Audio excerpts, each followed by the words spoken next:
Welcome to Brain Vision. So continuing on with our work around physical chemistry and working with a lot of different equations, we're continuing that here. And just to offer some contextual information, so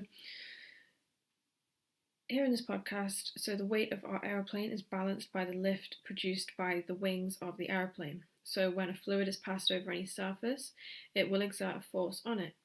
The lift is known to be a perpendicular component if that force.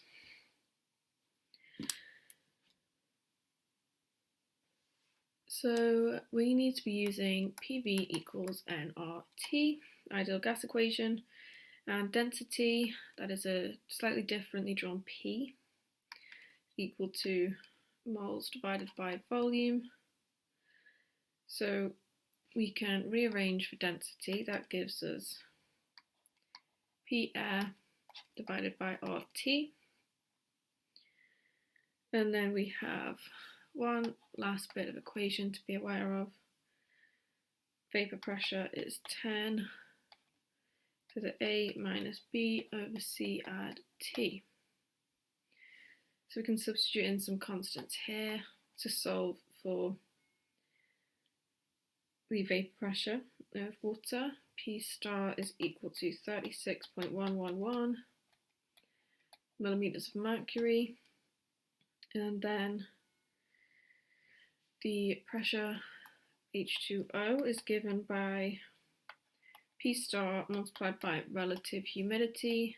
pH2O is 7.223 millimeters of mercury, and then the total pressure of air is add them together.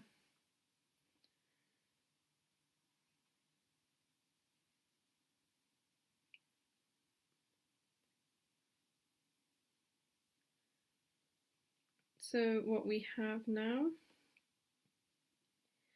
is we substitute P as 760 millimeters of mercury, pH2O is 7.223 millimeters of mercury, so we get P air is equal to 752.777 millimeters mercury, and then we can convert that to Pascal.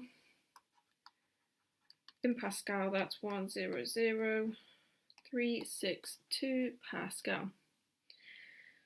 So now we can substitute these values into our equation up at the top if we rearrange for P air.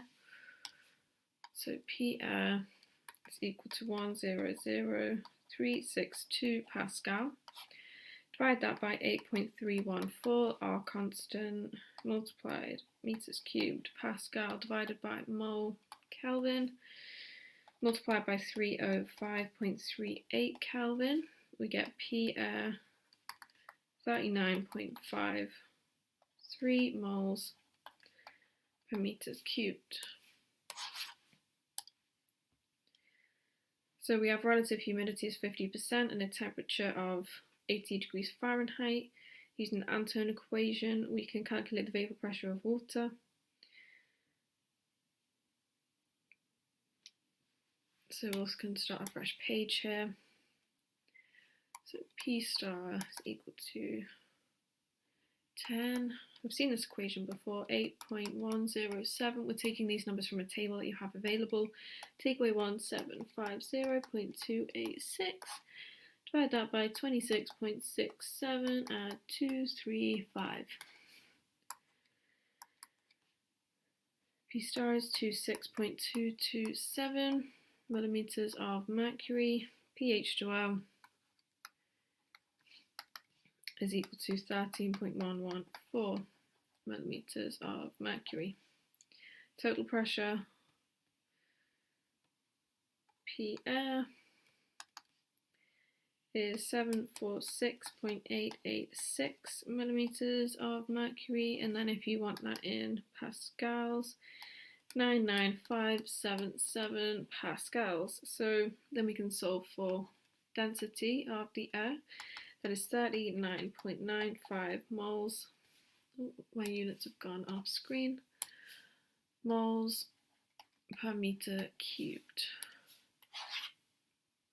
So the density difference between both conditions is very low, so we assume that C, the velocity of air over the wing, and the wing area remains constant for the lift. Only variables left is air density, and because the air density differences doesn't really change that much between these two conditions, the concerns that we have with this are not significant, and so the overhead concern is not significant.